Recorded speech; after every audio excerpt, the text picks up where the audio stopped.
Hello, my name is Phil Enquist, and I'm here at the edge of Lake Michigan in the city of Chicago, a city of about 2.7 million people in an urban region of close to 10 million people.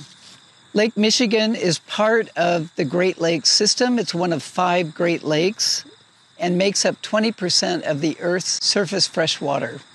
Over 40 million people live in this watershed between Canada and the United States. These lakes are about 14,000 years old and a gift of the glaciers. Today I want to talk to you about the concept of living shorelines, restoring native landscapes along water edges, whether they be lakes or rivers, wetlands, or streams. This concept applies to all cities around the world and can be implemented at all scales, large scales like you will see here, or small scales, and private land or public land. Today we're in the Burnham Sanctuary, a great example of a living shoreline. It's only about a 20-year-old landscape. Before that, it was grass, mowed lawns, a degraded landscape that supported no life. Today, it's tall grass prairie, and we're surrounded by cricket noises that are just wonderful. It's an example of how cities and humans can partner with nature and the wilderness. Why is this important? We're also along the Mississippi Flyway. This flyway connects South and Central America all the way to the Arctic Ocean. 40% of North American migratory birds fly on this broad Mississippi Flyway. But as you know, as cities grow and industries develop, these areas of wildlife are eliminated. We lose wilderness. 3 billion birds have been lost in North America, as identified by the journal Science. And recent studies show that most bird species are in decline. But in a short amount of time, this tall grass prairie landscape has achieved diverse gardens. We have pollinator gardens here, butterfly gardens, bird nesting habitat and feeding grounds, and it's recreational parkland for humans right in the center of Chicago.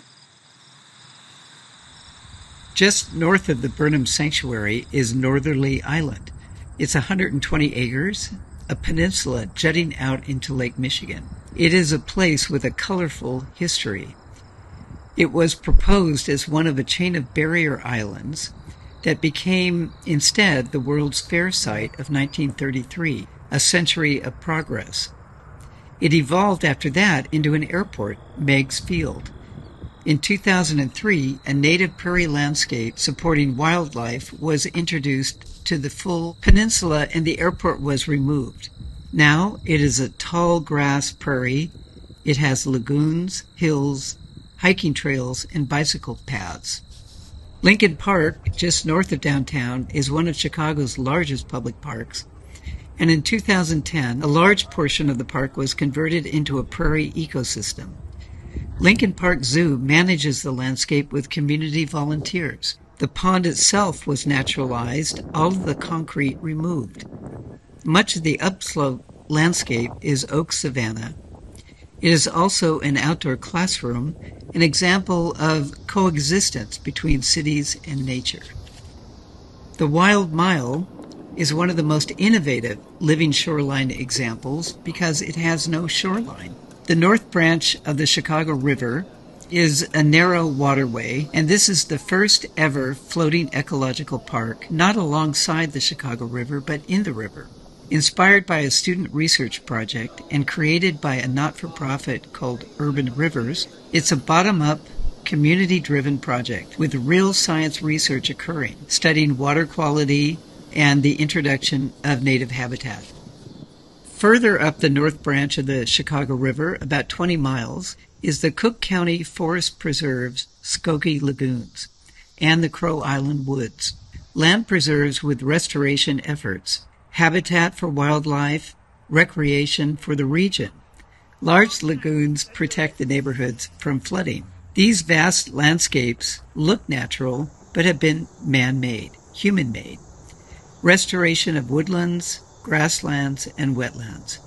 In 1915, Jens Jensen, a Danish landscape architect, and Dwight Perkins, a Chicago architect, were two of many that formed the idea of the forest preserve system 110 years ago. And now today, it's 70,000 acres of forest open space. In summary, Living Shorelines is not just a collection of projects.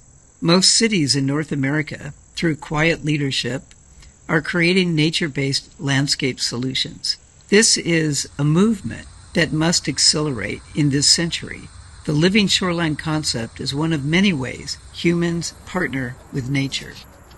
I hope this talk inspires all of you to rediscover and embrace your own watershed that defines your region, your home, your wildlife, your wilderness. Architects and planners can become stewards of the natural landscape and set policies to ensure nature has a place in our built world. In only 30 years, 2055, we are projected to reach 10 billion people on the planet. We can innovate a human-nature partnership, unprecedented in our history, and change the way we build our urban regions. Thank you.